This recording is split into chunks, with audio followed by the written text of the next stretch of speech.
Have you ever noticed how your body relaxes the moment you're by yourself? No expectations, no emotional decoding, no need to monitor your tone or anticipate someone else's reaction, just stillness. For some people, that feeling isn't isolation, it's relief. And yet, many of those same people still want partnership. They want connection. They just don't want the drain that sometimes comes attached to it. That contradiction isn't random. It usually points to something deeper. Often, enjoying solitude isn't about disliking people. It's about disliking emotional pressure. When you're alone, your system isn't bracing for conflict, misinterpretation, or someone else's mood swings. There's no performance required, no constant adjustment. Your nervous system gets to power down. If past relationships felt heavy, constant tension, jealousy, emotional labor, your brain may have learned a quiet equation. Closeness equals strain, distance equals ease. Over time, aloneness becomes the only place you fully exhale. But when breathing only feels possible at a distance, intimacy can start to feel suffocating. Not because you're incapable of love, but because you associate connection with depletion. It's also important to distinguish between needing space and avoiding vulnerability. From the outside, they look similar. Both people withdraw at times. Both value independence. But internally, the motivations differ. Someone who simply recharges alone will return feeling warmer, clearer, ready to engage again. Someone who leans avoidant may initially crave connection, but once consistency and emotional depth enter the picture, tension builds. Small flaws become amplified. Doubt surfaces. They begin convincing themselves something is off. Then comes the retreat. A useful question is this: when you step back, do you come back more open or more detached?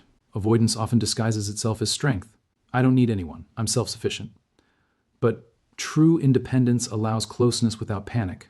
If every time someone gets closer, you instinctively create distance, that's protection, not personality. Another layer many people overlook is the fear of losing themselves inside love. Perhaps in past relationships, you became the fixer, the emotional anchor, the one who adjusted and accommodated. Maybe boundaries were met with guilt or resistance. So now, as soon as intimacy builds, a silent question appears. How much of myself will I have to give up this time? Instead of voicing that fear, it feels easier to withdraw quietly. From your side, it's self-preservation. From the other person's side, it feels like rejection. That's how promising connections dissolve, not through conflict, but through calm disengagement. Then there's the shield of high standards. Sometimes standards are healthy discernment. Other times, they're a sophisticated way to avoid risk. If no one ever qualifies, you never have to expose your vulnerabilities or navigate discomfort. Staying alone can look like dignity while functioning as armor. The key difference lies in outcome. Do your standards bring you closer to what you want, or do they repeatedly return you to the same solitary pattern? There's also a subtle confusion between peace and isolation. Peace means you feel regulated even when someone is near, messaging you, or sharing space with you. Isolation means calm only exists when no one has access to you. If closeness automatically registers as unpredictability or threat, the issue isn't love itself, it's safety. In relationships, this pattern often shows up quietly. You reduce communication instead of expressing needs. You fade rather than clarify. You end things early to avoid being the one left. Because it's done gently, it feels mature.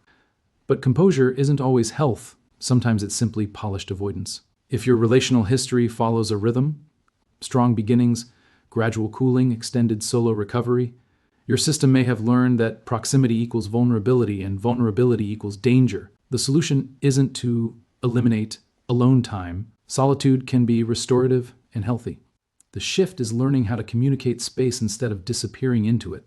A simple statement like, "I care about this, I just need a quiet night," maintains connection while honoring your rhythm. Predictable alone time feels grounded. Sudden silence feels like rejection. There's a difference. Boundaries also differ from walls. A boundary clarifies limits while keeping the door open.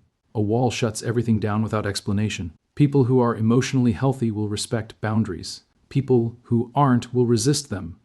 And that resistance tells you something important. Gradual exposure helps too. You don't have to leap from solitude into constant closeness. Start with steady, moderate contact, shorter plans, consistent but not overwhelming communication. You're teaching your nervous system that connection doesn't automatically equal chaos. Ultimately, the honest question is this: does being alone feel good because it genuinely restores you, or because intimacy still triggers something unresolved?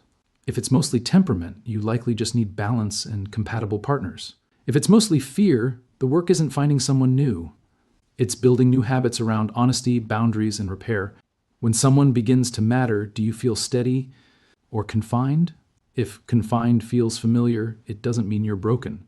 It means your system learned a strategy that once protected you. Now it may be time to update it, so you can experience closeness